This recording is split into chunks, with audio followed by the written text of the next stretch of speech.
रामेति रामेति रमे रामे मनोरमे सहस्रनाम ततुल्यम राम नाम वरानने। नमस्कार दोस्तों, जय श्री राम। दोस्तों, मैं विशाल विक्रम पांडे आप सभी के सामने जो वीडियो लेकर के आया हूँ उसके लिए आप ज़रूर इसको देखिए, क्योंकि इसमें मैंने जैसा कि आपने वीडियो में देखा है कि शुरुआत जो है हमारे एक मंत्र से हुई है। तो एक्चुअली मैं आज से जो है सीरीज शुरू करने वाला हूँ मंत्र संग्रह नाम का, जिसमें आपके कई सारे एपिसोड होंगे और हर एपिसोड में मैं आपको बताऊंगा कि आप सभी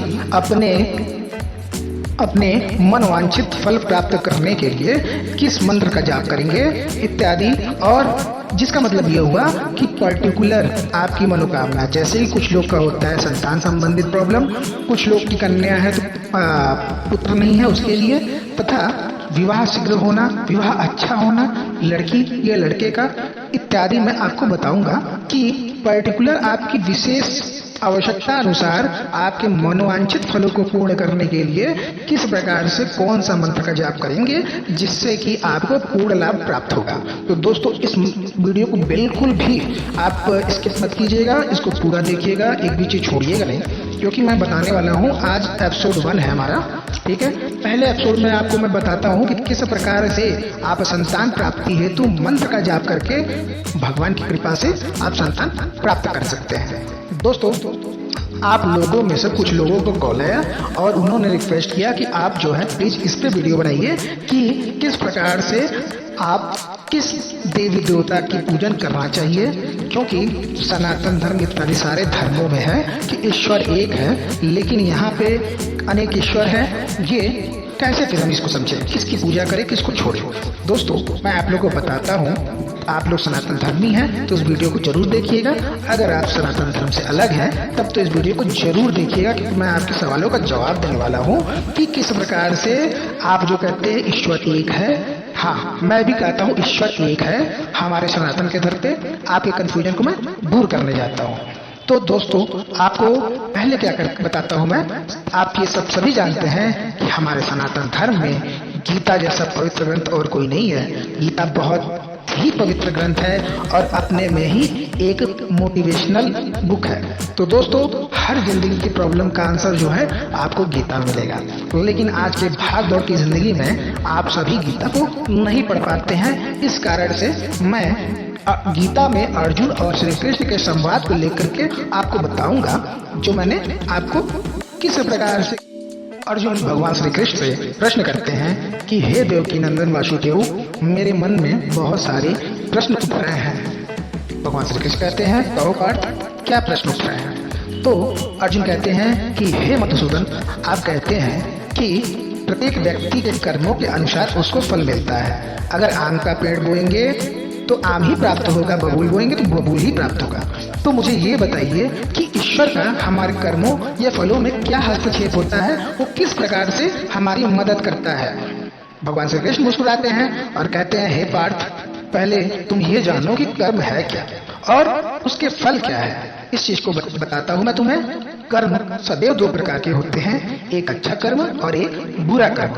तो अच्छा कर्म क्या होता है, जब भी कोई व्यक्ति समाज के हित को ध्यान रखते हुए अपने कर्मों को करता है उसे सत्कर्म कहते हैं, मतलब कि अच्छे कर्म। और जो व्यक्ति अपने कर्म द्वारा दूसरों को दुखित करता है, अधर्म करता है, उसे बुरा कर्म कहते हैं।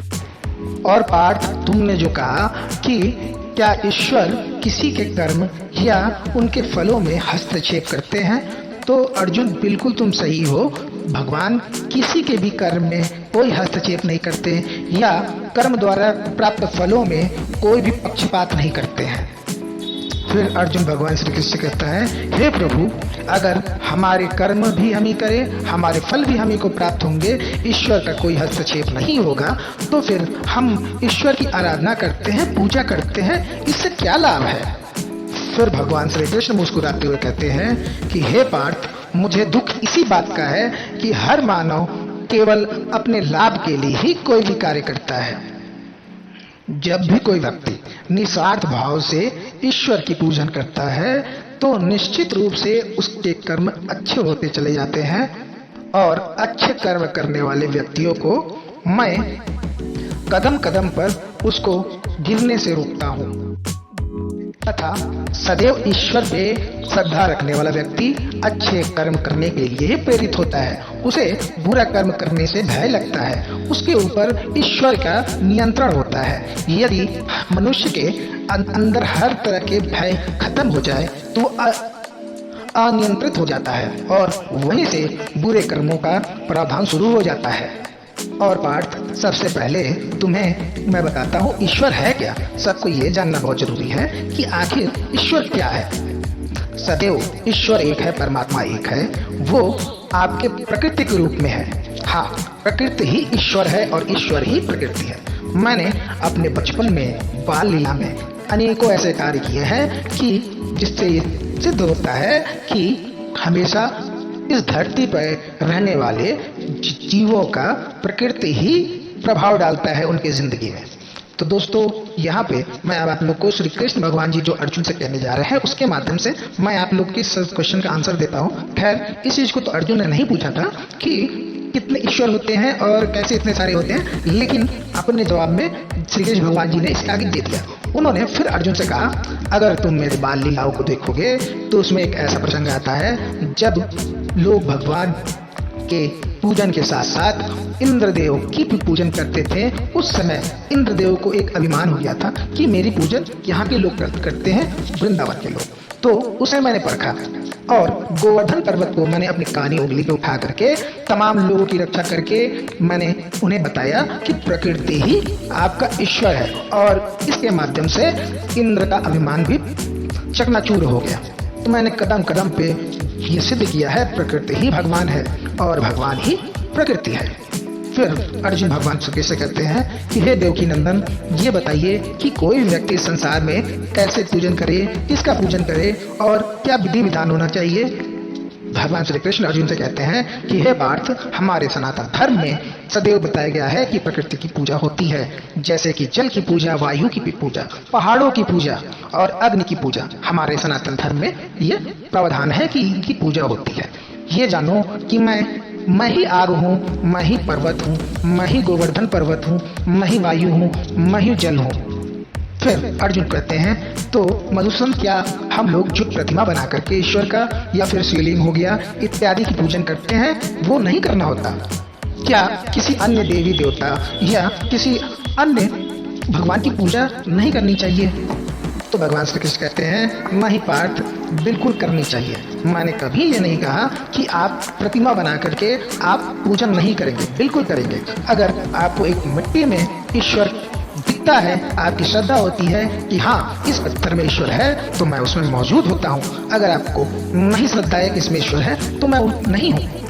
और इंसान जिस भी देवी देवता या जिस भी भगवान आदि का पूजन करता है, हवन करता है, वो सारे हवन, सारे पूजन, वो सारे भोग इत्यादि मैं आकर के ग्रहण करता हूँ।